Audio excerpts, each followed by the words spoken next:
Je suis invité à la porte ouverte à la ferme Gabreau à Plédéliac, en pleine forêt. Sophie Nédélec cultive le terroir dans sa ferme bio.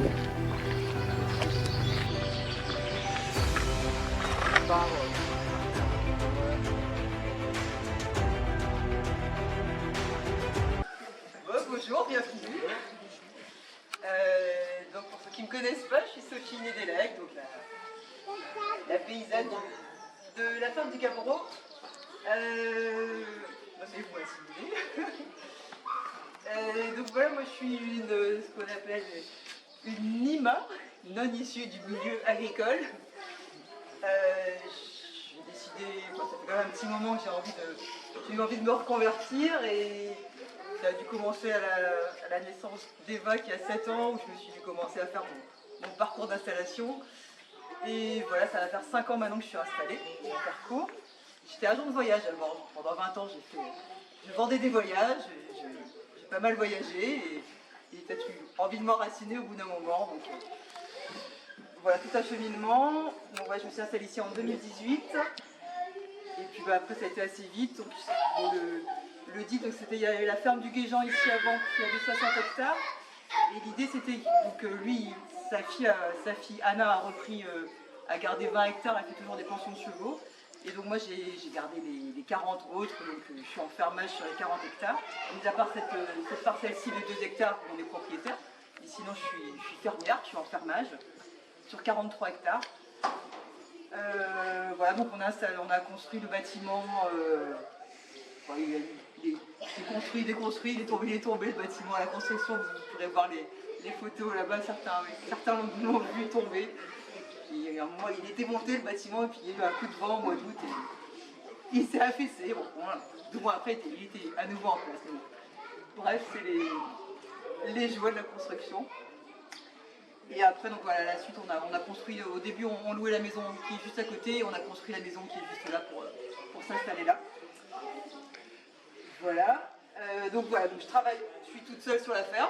Peut-être qu'un jour, on sera 2, mais pour l'instant, je suis toute seule.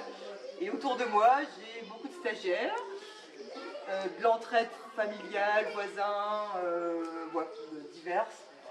Des associations, je vous parlerai un petit peu. Bon, l'association, je suis sur des races anciennes, l'association du GAB, l'association locale sur laquelle je m'appuie quand même beaucoup. Et sinon des coups de main, surtout au niveau matériel, le TA, les cubas, donc ça c'est pour tout ce qui est matériel aussi. Voilà un petit peu ce qui peut graviter autour de moi. Donc voilà, je vais vous parler des 43 hectares que j'ai. On ira voir tout à l'heure, mais il y a 25 hectares qui sont autour de la ferme. Et sinon, j'ai 2 autres îlots, 12 hectares au Mar et 6 hectares à Trégomar, voilà, qui sont un petit peu éclatés. Et du coup, ce qui fait que quand je dois déplacer mes animaux, ça fait quand même parfois tout de suite 3-4 km. Je déplace mes vaches tous les étés au Mar, mais ça fait quand même. Je fais toujours en transhumance, donc ça fait quand même 3 km en déplacement. Vous entendez bien? Oui. Et sinon, je déplace aussi à Trégomar, pareil, pour les moutons vont plutôt à Trégomar. Pour l'instant, et ici autour des parcelles, je tourne sur les vaches et les moutons, mais à côté, j'amène les moutons à Trégomar et puis les vaches au Mar. Voilà. Donc, mes outils de travail, donc c'est le bâtiment que vous avez ici. Alors, les animaux n'y sont que 3 mois par an, à peu près, hein, vraiment en plein hiver. Comme je suis sur des terres humides ici, ça a été vraiment important de construire le bâtiment. Sinon, je crois que j'aurais pas eu de bâtiment si j'avais pas eu des terres humides. C'est des animaux qui se placent très bien dehors. Mais ici, quand même, j'ai peut-être pas eu de mal à voir les terres, mais elles sont vraiment très humides. Les voisins pourront vous le dire, c'est des terres très argileuses. Et donc, l'hiver, je peux pas garder les animaux dehors. Tout simplement, les vaches, elles piétinent et puis au bout d'un moment, elles peuvent plus manger. Donc, je suis obligée de les rentrer. Mais les animaux se plaisent vraiment mieux dehors que dedans. Hein. Au niveau sanitaire, etc., ils seraient bien mieux dehors. Mais sur ce terroir ici, je trouve qu'il n'y avait pas le choix que d'avoir un bâtiment. Bon, après, au niveau confort de l'éleveur, c'est pas mal aussi. Ça me permet de jouer toutes les naissances dans le bâtiment. Et voilà, ça a du bon quand même. Mais la majorité des éleveurs armoricains en de Bretagne n'ont pas de bâtiment. C'est vraiment des races qui se plaisent dehors. Ils sont pas... qu'on a des problèmes, c'est quand ils sont en bâtiment. Ouais. Voilà, donc sinon en matériel, je fais mon foin en autonomie, donc j'ai la faucheuse, la faneuse, le landéneur, c'est la Cuma, donc ça je le fais. Je fais mes clôtures aussi, c'est quand même, c'est peut-être pas, financièrement c'est peut-être pas ce qui est le plus cher, mais c'est quand même beaucoup de travail. Je pourrais vous expliquer un peu, j'ai des systèmes de clôture puisque je passe de vache au mouton, donc j'ai des systèmes de clôture qui sont un petit peu particulières où voilà, faut à tout prix qu'il y ait du courant, etc. Donc je passe un certain temps, c'est pas, j'ai parfois des problèmes de courant, ça passe pas toujours. Réinventer le plessage. Ouais, mais le plessage avec une armoricaine dessus, ça va pas aller loin, non? Je sais pas. C'est quoi? C'est de commander tresser des haies par rapport Ouais. à des C'est vrai que quand vous avez un super bocage, là, un bocage de prunelier, tout ça, là, il n'y aurait pas besoin de clôture, mais j'arrive toujours quand même à trouver une faille à partir. Je suis quand même obligée de mettre des fils électriques et de faire attention, surtout les moutons qui sont embêtants, il faut bien faire le fil en bas, enfin ouais. C'est quand même l'essentiel de mon travail au quotidien, c'est de gérer ces clôtures-là. En même temps, je suis dehors, c'est ce que j'aime aussi. Bon, ça dépend de la météo peut-être, mais en général, mon modèle économique en quelques mots, principalement je fais de la vente directe de colis de viande, donc bœuf et agneau. Donc je fonctionne avec un système de mail list, donc les clients qui peuvent être intéressés, ils me donnent leur mail. Alors je peux aussi faire par téléphone, mais c'est vrai que c'est un peu plus compliqué pour ceux qui n'ont pas de mail. Et j'envoie un mail, à chaque fois je fais une livraison. Donc c'est à peu près tous les 1 mois et demi, 2 mois. Donc là par exemple la semaine prochaine je fais du bœuf, donc j'ai envoyé un mail la semaine dernière. Et les gens qui sont intéressés me répondent oui, non. Bon voilà, et après j'organise des livraisons, donc j'ai une camionnette pour livrer. Et sinon il y a un peu de livraison aussi à la ferme, mais pas de marché ni de magasin à la ferme. Voilà, j'ai pas mal de temps déjà sur la ferme, donc du coup pour moi ce modèle-là de vente directe était assez pratique. J'ai pas besoin d'aller au marché toutes les semaines, etc. J'ai quand même plus de temps sur la ferme que de la vente directe. Donc il y a les colis que je vends aussi des animaux en vif. Notamment je pourrais vous en reparler, l'armoricaine. Les femelles, que ce soit les agnelles ou les génisses, j'aime bien qu'elles soient revendues à d'autres éleveurs qui s'installent notamment en race ancienne, toujours pour la sauvegarde de la race. Ça fait partie du coup aussi de mon modèle économique. Je vends aussi des agnelles pour les gens qui veulent entretenir leur jardin en éco-pâturage. Sur les moutons, c'est des moutons qui sont bien adaptés pour ça. Alors sinon, mon fils m'a fait des beaux piliers, donc sur mon modèle économique, il y a aussi la PAC. La PAC, c'est quand même, c'est ça, des aides non négligeables. Donc il y a le premier et le second pilier de la PAC. Le premier pilier de la PAC, tous les éleveurs ont à peu près la même chose en fonction du nombre d'hectares. Et sur le second pilier de la PAC, par contre, il y a... Alors j'ai bien dit à mon fils de faire la même grosseur, il est là-bas, il rigole. C'est mon fils qui a fait les dessins, ils sont beaux. Ouais, c'est moi, je l'ai mis mal à l'aise, c'est bien. Second pilier de la PAC, je vous avez peut-être entendu parler des mesures agro-environnementales et climatiques, les MAEC. C'est des mesures auxquelles je souscris, qui sont contraignantes dans mon système. Ça peut être par exemple avoir plus de 70% d'herbe. Bon, pour moi, c'est pas contraignant. C'est nous encourager à avoir de l'herbe, nous encourager à faire des fauches tardives, nous encourager à avoir des haies. Et pour tout ça, on est aidé par la PAC et par ce second pilier de la PAC. Vous encourager à avoir des races locales. J'ai la prime à la race menacée. Nous encourager à faucher tardivement pour avoir le plus de biodiversité. Donc pareil, j'ai engagé 6-7 hectares sur de la fauche tardive. Mais ça va me rapporter, moi ça me fait un très mauvais foin, c'est plutôt de la paille que du foin. Mais en contrepartie, déjà j'ai sauvegardé plusieurs papillons et plusieurs insectes, donc ça fait plaisir. Et il me verse quelque chose comme 300 € l'hectare. Donc c'est pas négligeable. L'année dernière par exemple, c'est vrai que j'étais un petit peu coincée, j'ai pas fait assez de bon foin, donc cet hiver j'ai pas pu nourrir les animaux. Bon d'accord, j'avais pas de bon foin, j'ai dû acheter parce que là il y a eu un problème avec la sécheresse l'année dernière. Mais je me dis que quelque part j'ai aussi été aidée par la PAC pour aussi sauvegarder la biodiversité. Donc ça fait partie un peu de ma philosophie. Je suis là aussi pour sauvegarder l'environnement dans lequel on est, tout en ayant un modèle économique qui fonctionne. Et c'est vrai que la PAC, quand même, j'y adhère. Voilà. Je suis un petit peu fonctionnaire quelque part parce que je touche la PAC, enfin, c'est de l'argent de l'État. Mais voilà, je travaille aussi, je trouve, pour le bien public qui est notre terroir. Voilà. Et sinon, production électrique, donc aussi, j'avais à cœur de faire ça, donc c'est ça que j'ai pu investir tout de suite en arrivant les panneaux solaires qui sont au-dessus du bâtiment. Là. Et c'est vrai que ça me fait un revenu non négligeable. Qui fait partie de mon besoin. L'autoconsommation, dans un premier temps, c'est l'autoconsommation. Tout est éjecté là.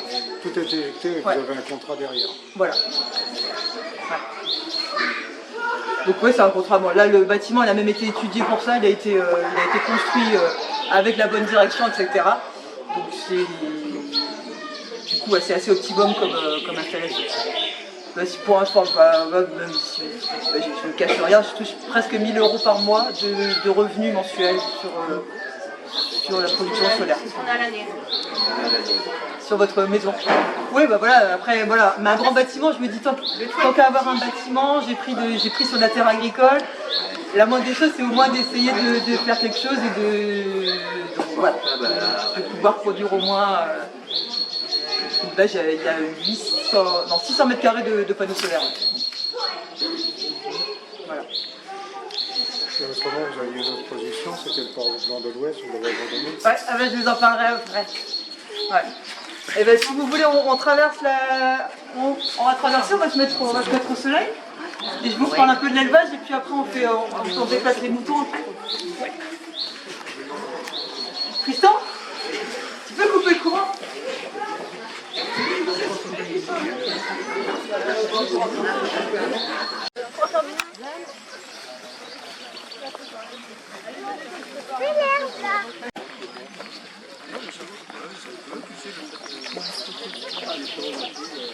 Et puis, le nom Gabbro. Le Gabbro, c'est une roche. J'ai du mot autour de moi qui est des géologues. D'ailleurs, il y a soin du Gabbro. C'est une roche qui ressemble à du granit, hein, quand même. Qui est au-dessous et on trouve rarement sur le continent. On trouve plutôt ça dans les océans. Et ici, on a une poche de Gabbro qui va jusqu'au land de la poterie, ici, là, sur laquelle s'est déposé de l'argile. C'est pour ça qu'on a appelé une lampe de la poterie d'ailleurs. Donc le Gabbro, c'est vraiment la roche sur laquelle on est. L'argile pour faire les coups de la poterie. Ouais. Qui empêche l'eau en fait. C'est très argileux. Hein. Vous allez à 40 cm, vous avez de l'argile. Voilà. Alors c'est très mou l'hiver et c'est très dur l'été. Ouais. Ah, mais là, il y a 3 semaines, là, mais jamais vous rentrerez dans le parking là, avec. Je vais bosser. 3 semaines de soleil, c'est bon. Mais ici, là, même il y a 3 semaines, ici, il y avait de l'eau là. Hein. Là où je suis, là, c'était. Ça absorbe quand même. Donc, il y a encore un beau dessin. C'est lui là qui a fait les dessins. Donc voilà, ici pour l'instant, oui je vous réexpliquerai après, mais si. Au début j'ai commencé avec des cochons. Donc cochons, moutons et vaches.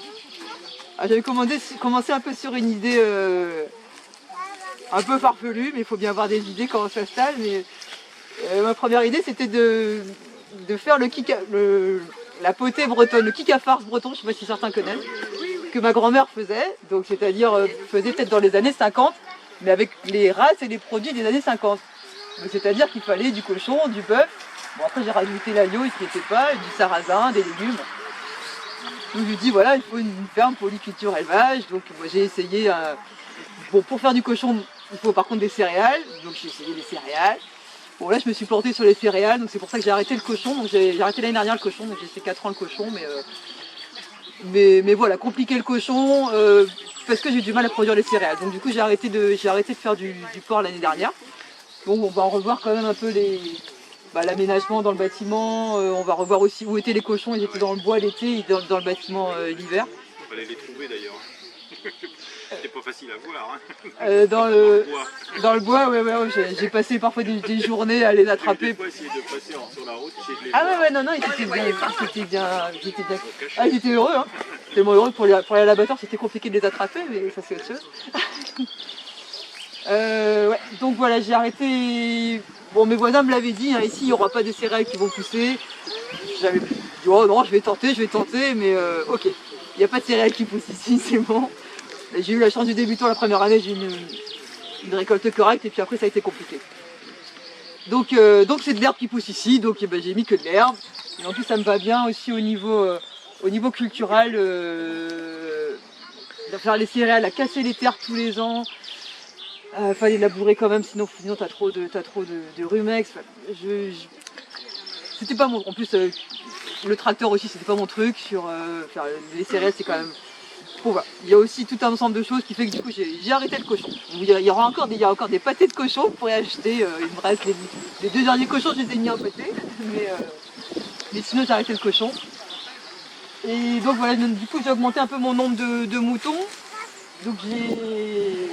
Ah mais c'est l'inverse les moutons et les vaches. Non, c'est grave. Bah, si c'est grave.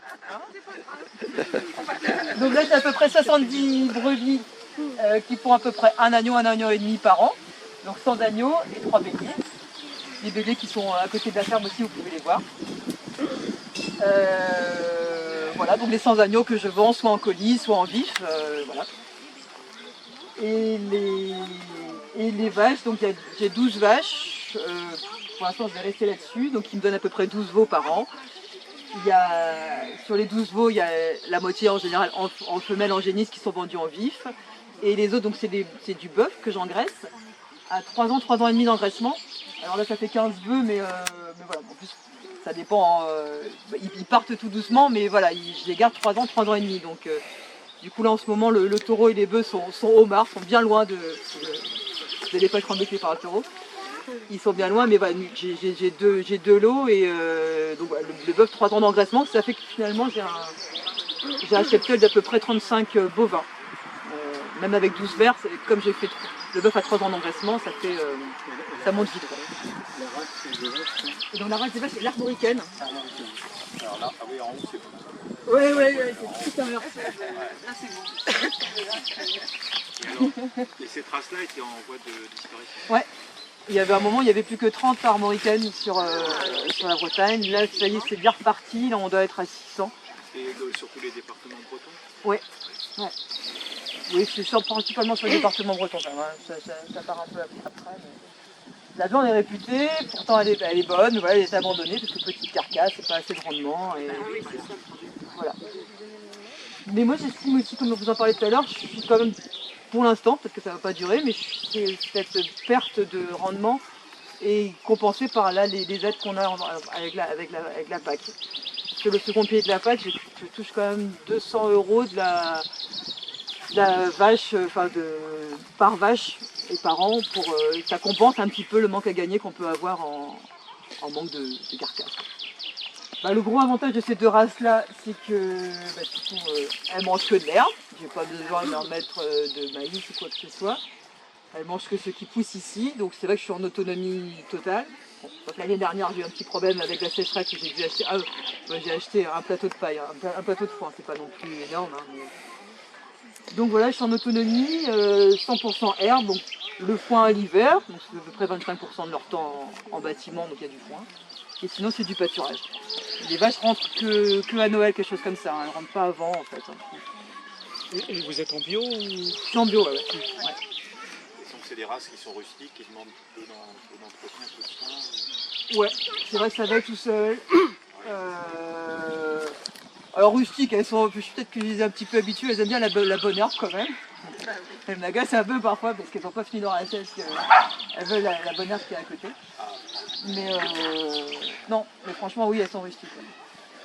Et sinon oui, donc là les veaux je suis sur un système de pâturage dynamique. Alors dynamique tous les 3 jours, il faut qu'elles changent de parcelle, que ce soit les vaches ou les moutons.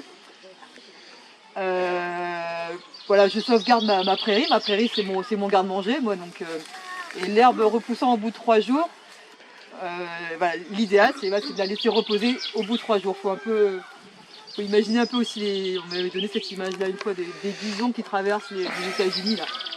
Ils traversent, ils mangent et ils ne reviennent pas sur la parcelle avant un moment.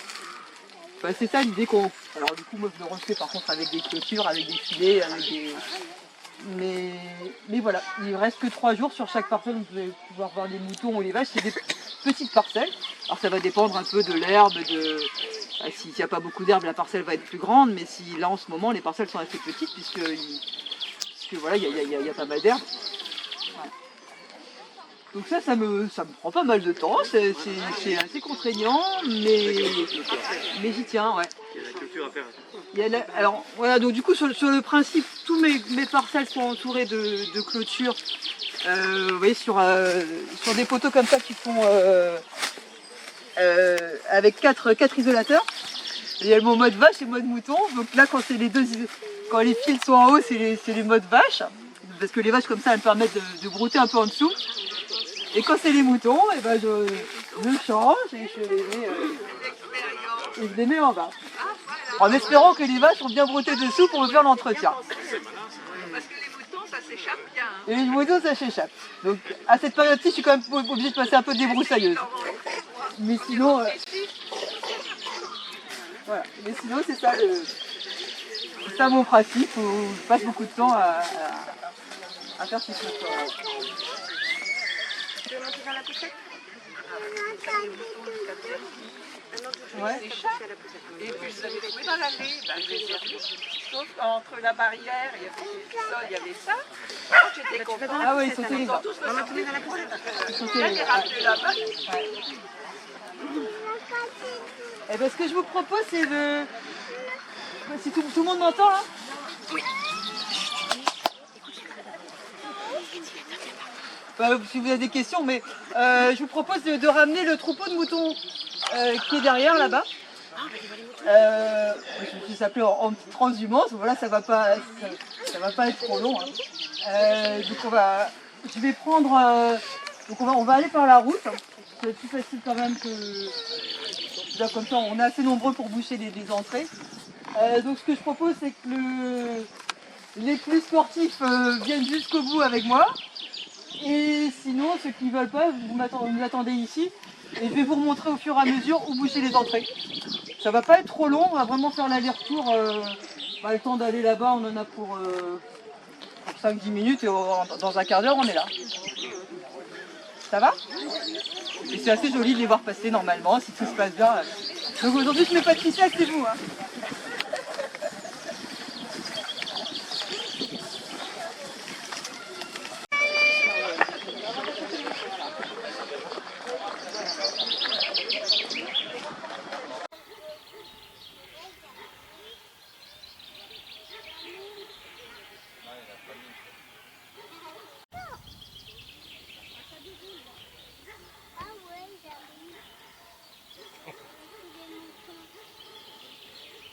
Ah bah, il faut savoir courir, hein.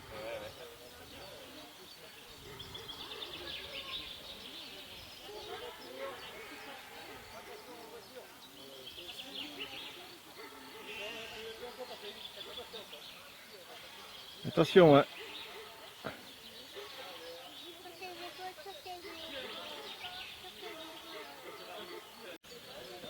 Ça broute encore.